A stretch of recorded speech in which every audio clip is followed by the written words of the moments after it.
Von Sinatra swing to Brando stage. Marilyn's grace to JFK's age. It's Johnny Russo, Hollywood's own, where Jeannie Raymond's secrets are shown. Hollywood Godfather. Welcome, everybody. It's time for another Hollywood Godfather podcast. I can't believe we've been on for over 3 or 4 years now. We have hours and hours and hours, and thank you all for being loyal to myself and my gorgeous co-host, Jeannie Raymond. My darling, how are you today? I'm great, Gianni. How are you? Just hanging out. This is one of my favorite shows, as you know. Mailbag. I love to hanging out. People are saying about us and what they want us to say. Well, Gianni, you're hanging out at the moment. I don't know of anyone that gets as much done as you do. You have always got something in the works, and you work around the clock. That I know, because I get text messages at all hours. I'm one that I had one kid that was a little wild, let's say, and so I always had my phone next to my bed and turned on, so if anyone needs to call it, I've got that emergency line right by my head. And so I'll hear these messages come in 2 a.m, 4 a.m, and it always cracks me up because you've always got something going. Well, at 4 o'clock in the morning is when I call Europe and do my work over there. So that happens 5 or 6 days a week.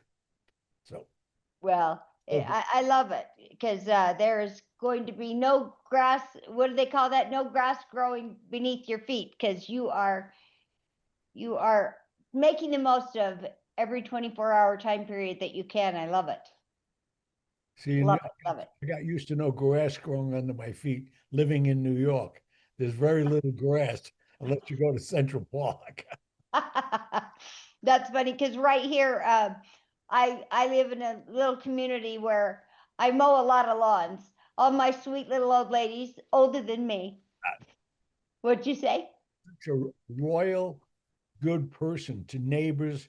You're always doing something for people. And that one lady, I know you go do her nails for her, you cut grass. I mean, that's very commendable. My mom says, well, you're always busy. And I said, I stay busy because I'm not one to sit around much. You're saying exactly who I am, but you're the same person. You got to stay busy. I think it's more fun than I agree.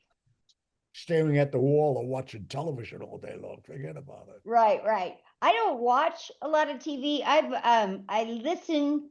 I've always got a AirPod in my ear.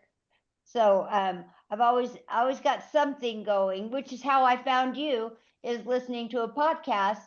I love hearing different things. Our audience and I thank you. I love it. I thank you. I love it because I get to hear all the questions, and when I have questions, I can get them answered right now, as opposed to having to write into the show. But thank you all for writing into the show. We love your questions, your comments. We try and answer them. I see a lot of them. I don't answer them on the comments. We answer them on the show. So some people have asked, I don't see that you answer those here, and no, it is because we use those for our mailbag. We try and answer them on here and keep the conversation going. So nice part about answering on here is it sparks new ideas for Gianni. It gets us onto another story or another topic and gives us another reason to do another show. So we thank you for those. Please keep them coming. We appreciate it so much. We definitely do. All right. What's your first question? Well, now these come in and I'm just using their handles. It's sent.mi.lower peninsula. She says, do you know anything of Sister Helen Travis of the Bronx? Say it again. Sister Helen Travis? Yes, of the Bronx. No. What's she known for? I don't know. I think there was a video or something, so maybe we'll look into that I've and something about her doing a lot of charity work or something, but I don't know. Again, what time, what period are we talking about? yeah. All right. I'll look into that. Thanks for the question, and we'll see what we can find out about that.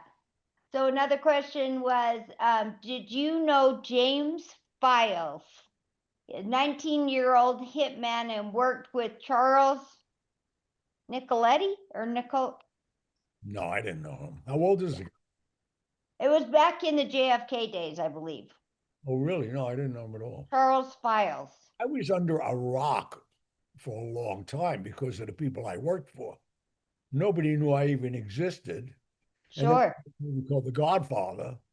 But then it was a total different time in my life. I've had so many people, especially the newcomers. I call them newcomers. They're all criminals that now have their own podcast. I can't believe killers and I mean such fugitives have their own podcast and people are following them. I mean, it takes all kinds, but to me, I've done a lot of things, but basically the people I went after or they went after me and suffered the consequences were bad people. Now everybody's got podcasts. It's crazy, including us. So I shouldn't say anything. Well, you've had a remarkable life with many, many careers.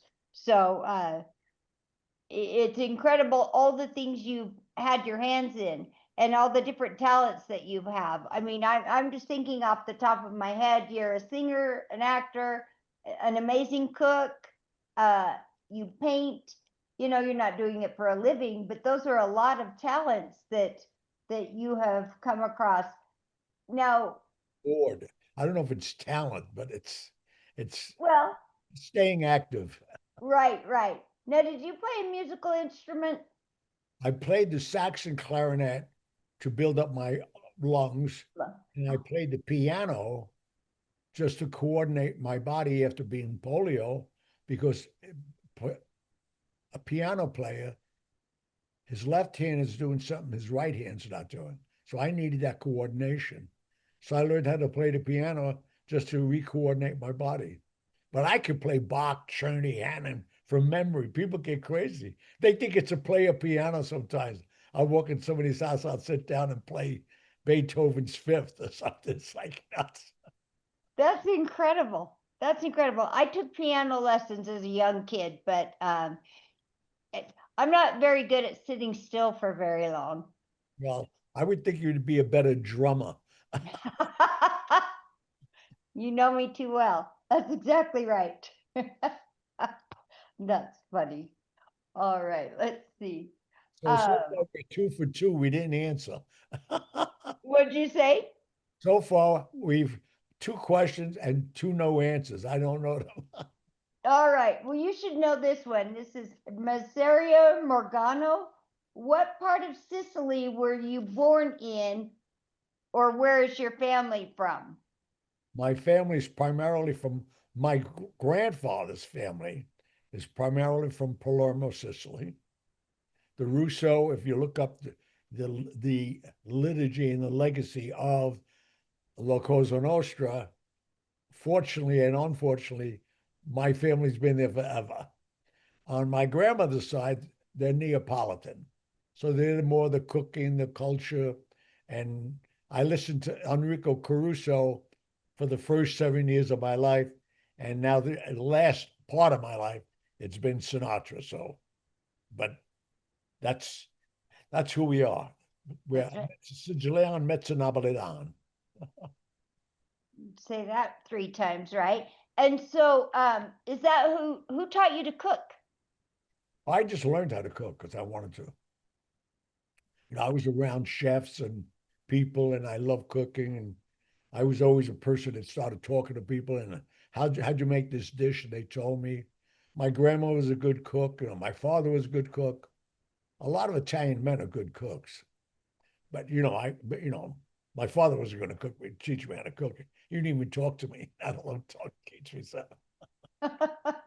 Well, let me tell you, one year I I have my friend who you autographed the book for, and she made this beautiful dish for me to take because I never cook. When we go to family, Thanksgiving, stuff like that, I'm not a big meat eater, so I'm never going to make a turkey, right? And so they're like, they tell me, bring the rolls or bring the drinks, you know? So I'm like, okay. So I get there this year and I bring the most beautiful dish. It's a, I don't even know what it was called. It's been so long ago, but was this layered dessert and it had berries and nuts and whipped cream. I mean, it was absolutely gorgeous. And my family was like, oh, and I was like, yeah, I made this. And of course, they knew it was bull crap. But anyway, well, and I didn't know you cooking people, okay, not me. Then they start asking questions like, oh, well, does it have this or does it have that? And I'm like, oh shit, I have no idea what's in there. And then they keep asking, and my sister and I'm like, and I'm going to her, shut up, you know. And on and on and on. I'm like, I'm gonna knock you off your chair. Just zip it. Just be glad I brought a dish and the drinks, right? You And enjoy it, be quiet. right. Well, I didn't realize that part of making food means you need to describe every ingredient that You you, made it so easy for you to do. That's what they were testing you on.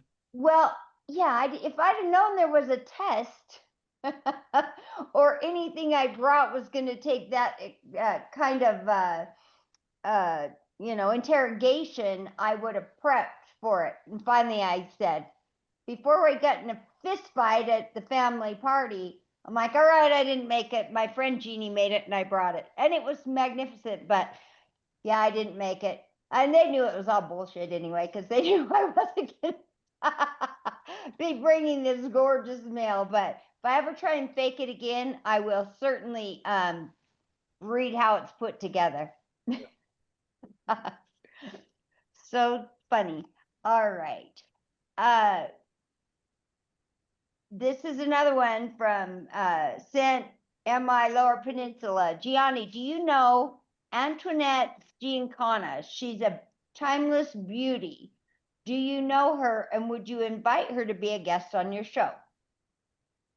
I think the girl she's talking about lives in Chicago. Yeah, I know her father. Oh, okay. So Sam Giancana, right? Is If that right? if that's the Antoinette they're talking about, yeah. Yeah. So enlighten me, who is Sam Giancana? I know the name.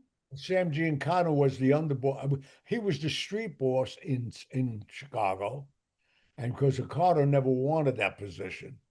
But if it's her father, he was shot in their basement in their summer kitchen by somebody he knew because he couldn't control Tony Spilatro, and he was in charge of Spilatro going to Vegas and watching the skim come in.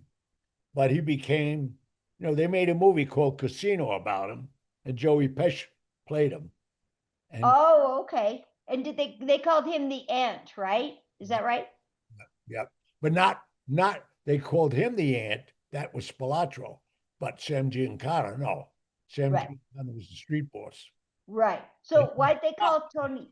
he was shot on a Saturday morning by a friend because he had to be a friend because he was in the basement having an egg omelet with him when he got shot. That's do you know who shot him? No, no, no, no, no. We ain't going there. Yeah. It's still a secret. Okay, I got you. All right. Um, all right. Oh, okay. Philip wants to know, do you have any good stories about the Tropicana?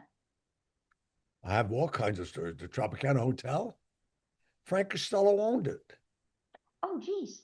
Hello. I opened a club there. One of Was my that Tiffany's?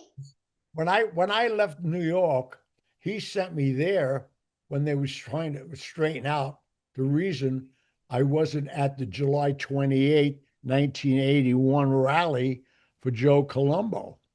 Because I got a phone call from Tommy Bellotti saying don't go. I said, what do you mean don't go? I'm on the dais. Joe Colombo got me to part in The Godfather.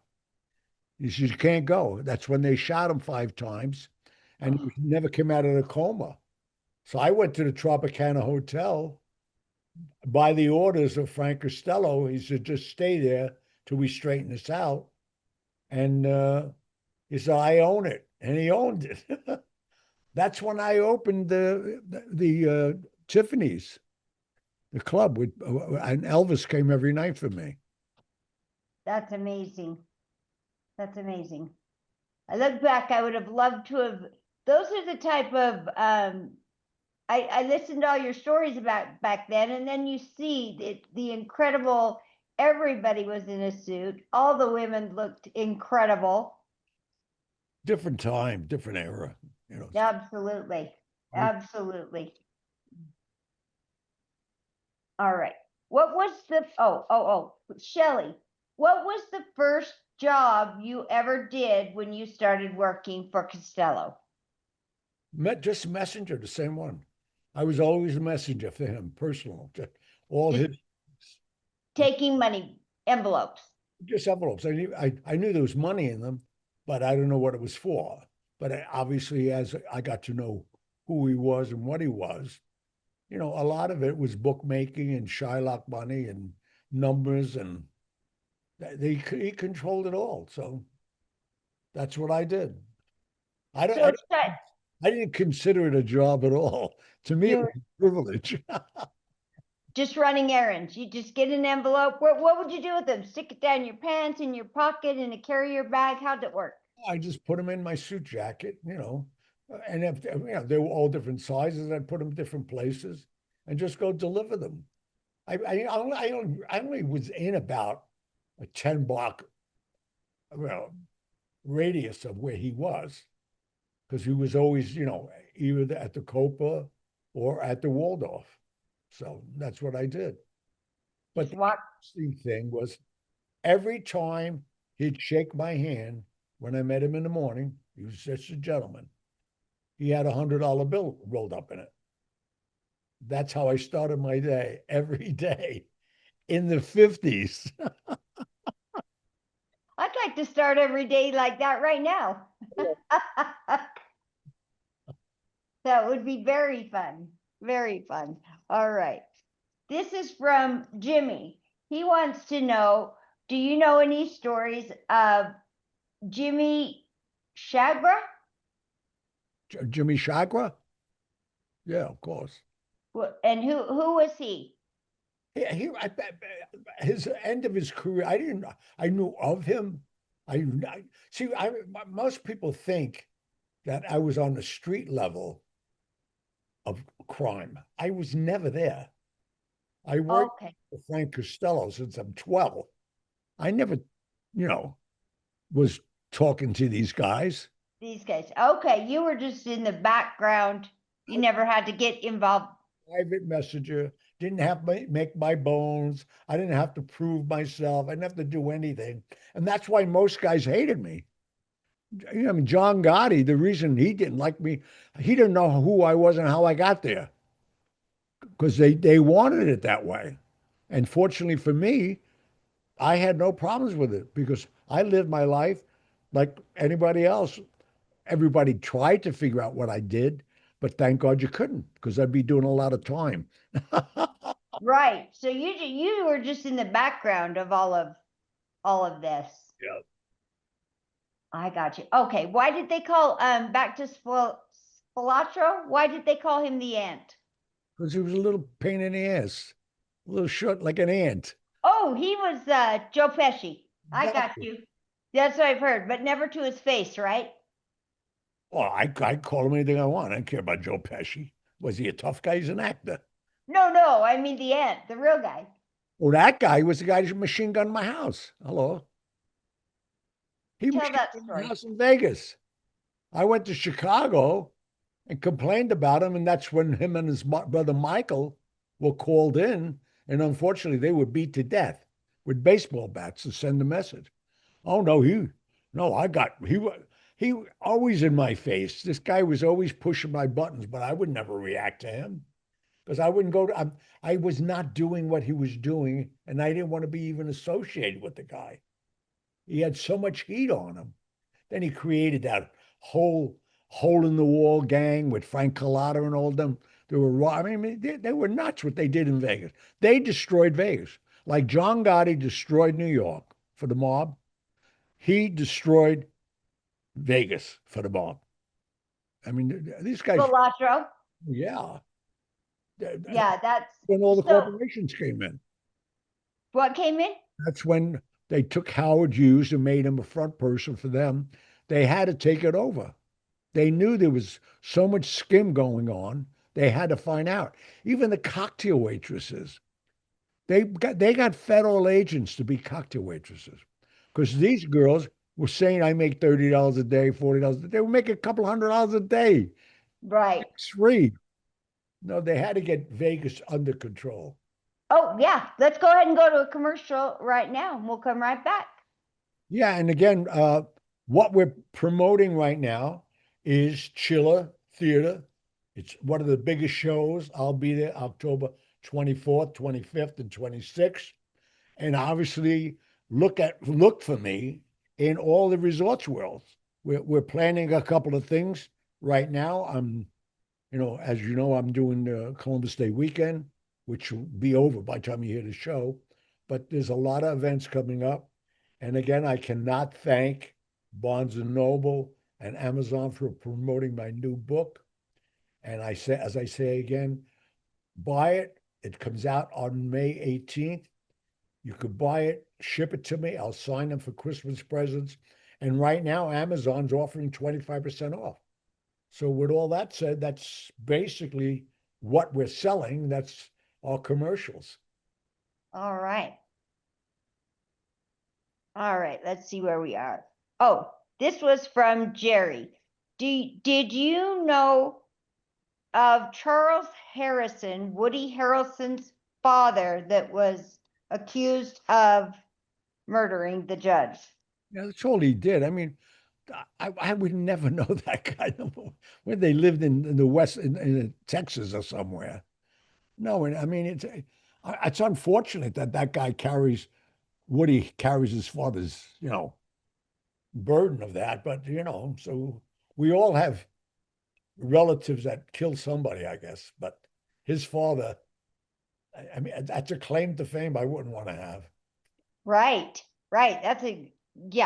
That's crazy because I've heard that he said his father was an informant for the CIA, and then of course everyone. Not a good person. Yeah, that's what I've heard. All right. Let's see. Tell us, let's see. Here we go. Let me find the name to who wrote this one. Sharon. Sharon asked, what was your association with Thomas and Mack in Las Vegas? How'd you know Thomas and Mack?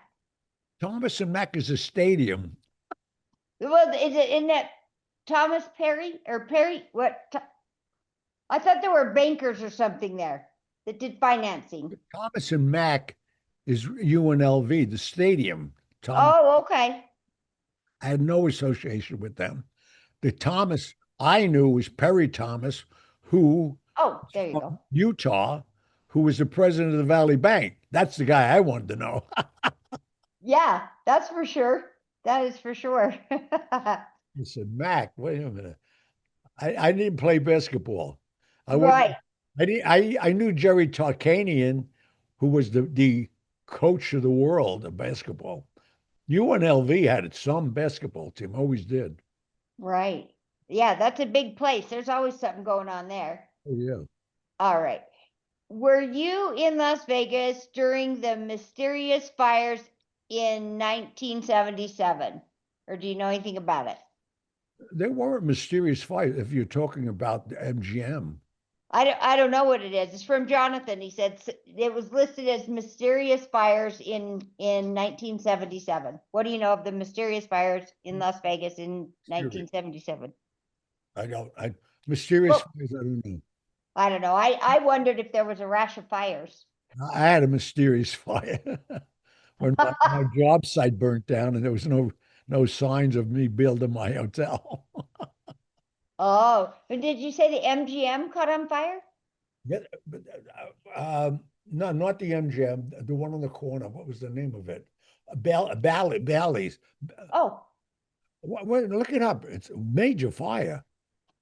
The Bally's Hotel on the corner of Flamingo and Las Vegas Boulevard. You Google to find it. You'll probably find it 2 seconds. That was a yeah. big fire. Oh, wow. Pe- And pe- what started that? I don't know, but people were the dealers were laying on the table covering the money because all the chips, everything they were in action. Holy cow. See what you find. All right. Bally's Oh, Hotel. 1980. Well, let's see. The MGM Grand Fire of November 21, 1980, the second largest hotel fire in the history of the United States and the deadliest event in Nevada history. Yep. Holy cow. Were you there then or were you gone? Yeah, no, I was there then. Yeah, I was still there. Yep. Holy I cow. had State Street. I closed State Street in '89. Oh, wow. No, that was huge. And it was in 1980. I guess I was wondering why I didn't hear of it, but I was probably in junior high. It said the MGM Grand Fire, November 21st. Oh, same as what I said. Because of raging fire and severe smoke from the blaze, 87 people died and 700 were injured in the 26-story building. Is that amazing? That's incredible. How have I not heard that? I guess I was young. It didn't matter. If you No hadn't lived in alarms. Vegas, you would never know. Yeah. Wow. That said there were no alarms rang, no automatic fire systems. The only system had was security. So all the building codes down there. How do you build a 22-story building and you have no smoke alarms, no fire? It's crazy. Was that normal? No, well, it was normal then because they Yeah. got away with everything. They didn't care. Wow.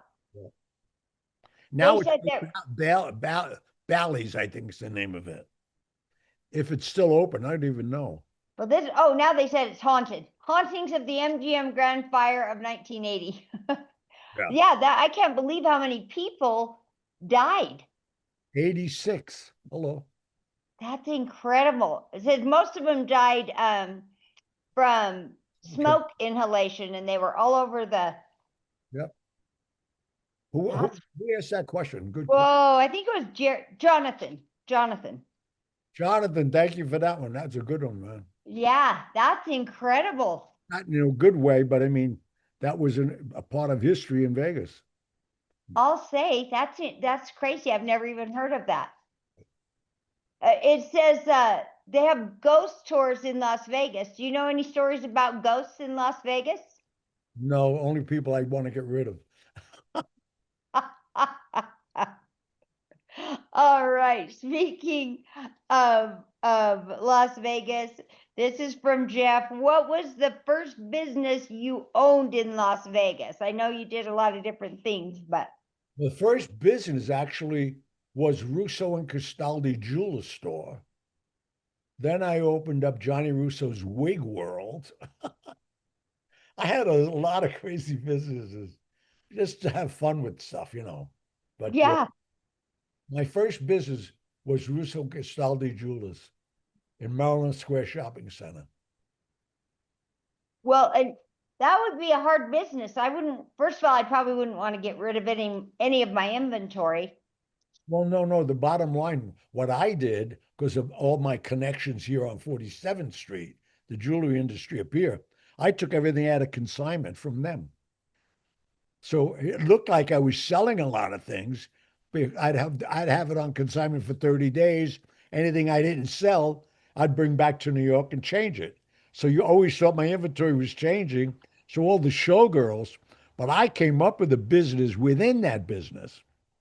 Because I used to tell the showgirls, if you meet a guy, and I know these guys just don't want to give you money, but if they want to buy you something, say I have something on layaway at Russo and Castaldi Jewelers. And then I gave them a code to say what was on layaway. Is it 5,000? Is it 10,000? 15,000? And they'd bring the guy in, and I knew the girls, and I'd make sure they call me because that I'd be there so I could handle it myself. This you're not going to believe. So here, she'd give me the ratio. I'd give her what it was, and he'd pay for it. Then when he left town, she'd bring it back to me. I'd give her half the money and my ring back, and they were good with that. I made I made, half the money on something. I got the piece back, and I didn't even own the piece. The piece was on consignment from New York. All right, I want to know, how did you learn all these little sleight of hand, so to say? What, or did they just pop up into your head, or did you see that, or? I was always when things came to me, I was always trying to figure out how could I get into that business without buying into the business. Then I heard about consignments, and I heard about this, and I heard about that. But then Vegas, because of, again, they call them Johns. They don't want to say they gave you money. So, well, let me buy you something. We just want some money. Well, I don't really want to buy something. I have something on layaway. See? Because they don't want to go to a jewelry store and then she's got another necklace or another thing. She'd probably had a box of that stuff. So I Right. came up with this idea, and they'd call me, and I'd go meet them where they are. And I'd bring a piece. You'd say, that ring I have on layaway? Well, a friend of mine would like to see it.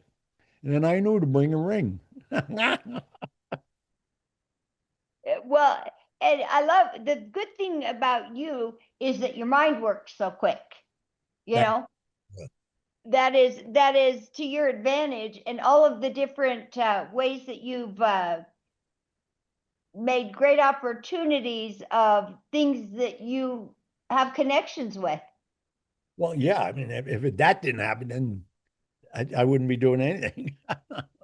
Yeah, that's wild. I just thought that was so crazy when, and I had heard that story. So I just thought, always to be looking for a way to make some money. I mean, and the thing is, the guy was going to buy her something anyway. And if she didn't want jewelry, I mean, that's a win-win. The guy looked like a hot shot. She wasn't going to just get a handful of cash. Yep. So walk away, everybody's happy, everyone's made a little bit of money. Yep. It I worked. love that. Worked Love for it, love it. years, actually. What'd you say? It worked for many years. Oh, I bet it did. I'll bet it did. It would be hard for me because I like the jewelry. That would be hard for me to pass that, but all right. Well, let's see. I had one more question. Oh, this is from Michelle, and she lived in Reno, Nevada. Do you have what is the best advice you give to your grandkids? Wow. In this day and age, it's so hard. Fortunately, the advice I give any child is stay in school, get educated, because it's not like it used to be. You can just, if you don't have a piece of paper on the wall, you're going to disqualify yourself immediately because everybody wants those documents. I think we had more opportunities when we were younger in my time because, if you were smart, you could survive. Now, if you don't have a credential or you don't have a resume that they want prior to you even coming in, how do you get in the door?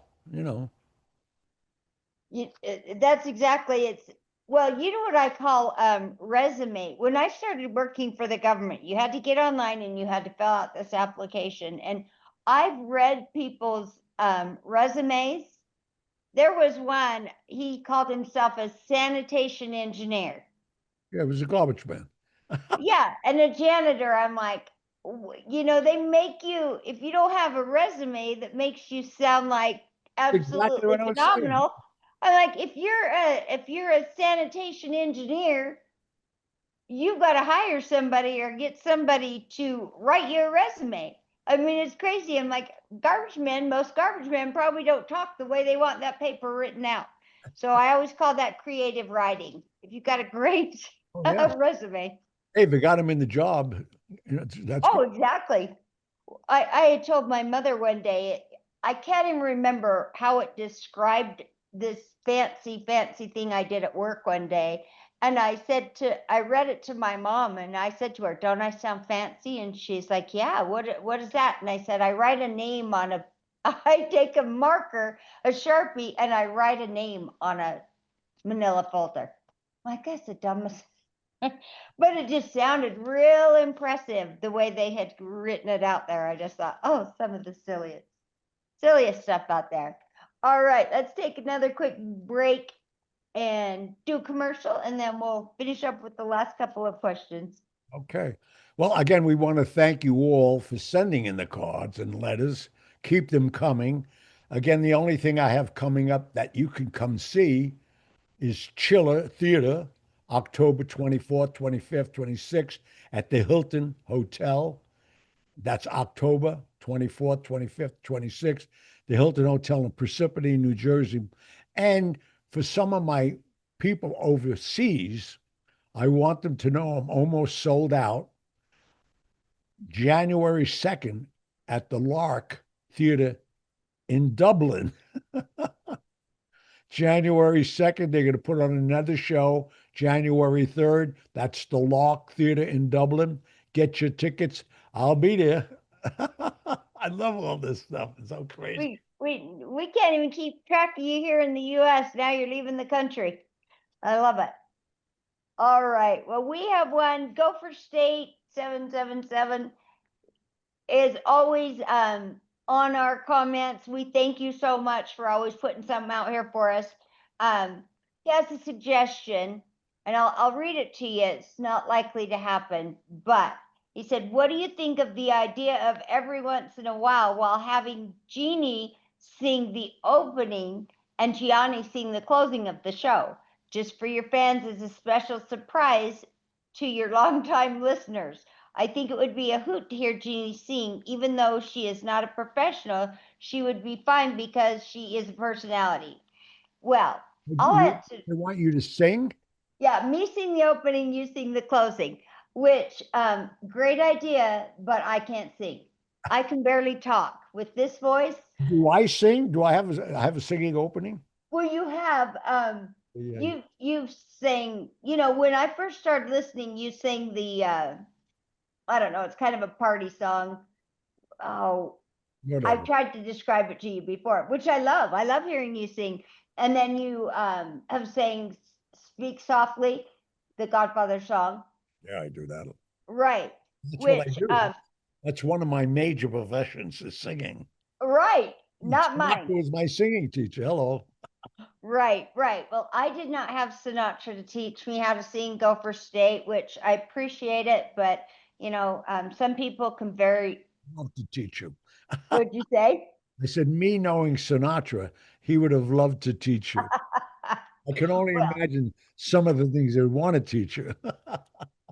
I'll tell you, this voice, is not for everyone, because when I was young, there was someone, he just called me Squeak Toy. I'm like, I don't know, it's just the voice that came with me. I don't have any special training, and but thank you for the suggestion. You'll probably hear Gianni sing again. Not going to hear this one sing. Yeah. Was a funny question.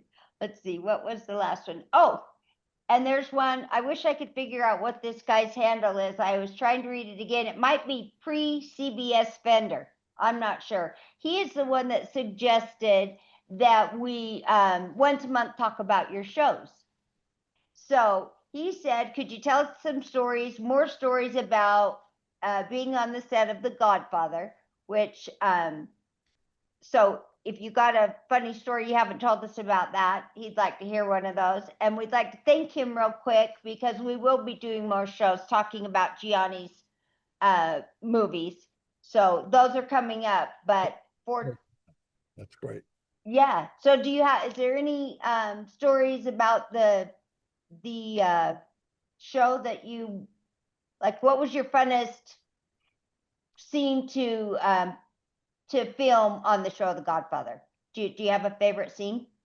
Not really, because to me, I was so enamored that I got the part, number one, and to be working with such noted actors, Marlon Brando especially, Richard Right. Conte, John Moore. I mean, I was in awe. I was 25, 26 years of age, and the book was in its sixth print, and I was just happy to be there. I mean, I don't know.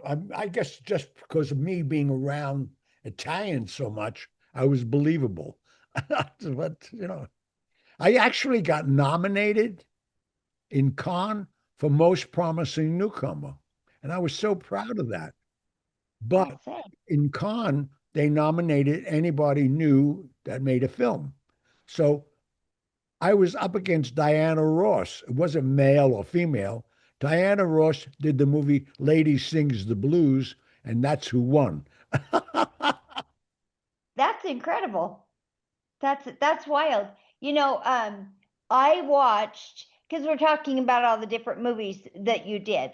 And I watched one, I've just watched it over the last week. Actually, I've watched a few. And handsome guy, first of all, very handsome. Looking at your shows, Who was uh that? you, you. I was just thinking, I was laughing, looking at him like, holy crap, you had a great head of hair, still do, luckily. Um, and I saw the way you were dressed in the one that we're going to talk about. We're going to talk about Laser Blast. And I'm watching that, and in this show, you're driving a fancy car, you're wearing good looking suits, you're this good looking guy in this movie, and I was like, I I loved it. I loved watching you. When Most of that, what happened with me, a lot of times when they brought me to wardrobe, I would say, I'll use my own suits. Well, we can't pay for it. I said, don't worry about it. They were giving me suits like from Robert Hall. I'm wearing clothes from Layton's. So that's why my wardrobe always looked better than everybody else's. Even mob bosses were looking at me saying like they were the mob boss and I'm dressing better than them. Yeah. Well, isn't that funny that you say that? I remembered you telling me that now, but that was one of the first things I picked up on as I was watching this show. First, you had the fanciest car in the place, but your suits was the first thing I noticed. I think that's funny that that's your own clothes. I always did that, fortunately. Well, that's awesome. Time to close this one up and thank you all for tuning in again. We have some great shows coming up. And like we know we have a request on Laser Blast. We're coming up with that. And just keep the cards and letters coming. We loved visiting you every Wednesday night. Tell your friends. And Jeannie, what other messages you want to give them? Well, one last question was, where can we hear Hollywood Godfather? We are on so many things. I ought to get a big list, but we're on Spotify, we are on Amazon, we are on Audible, YouTube, Apple Podcasts, Podbean, everywhere. Please give us a rating. Tell your friends about us. We'd love it if you'd share the show. We're also on Instagram, and you can find us under Hollywood Godfather Podcast. You can find Gianni under Real Gianni Russo. I'm at Jeannie at Hollywood Godfather Podcasts. We'd love you to be friends with us. Give us suggestions. Leave us comments on there. We'll try and get those brought onto the show as well. All right. All right. All be safe out there. That's right. It's pretty dangerous, those streets, so be careful. God That's bless. right. Good All night. right. Good night. God Good bless. night, Gianni. Have a good night. Please.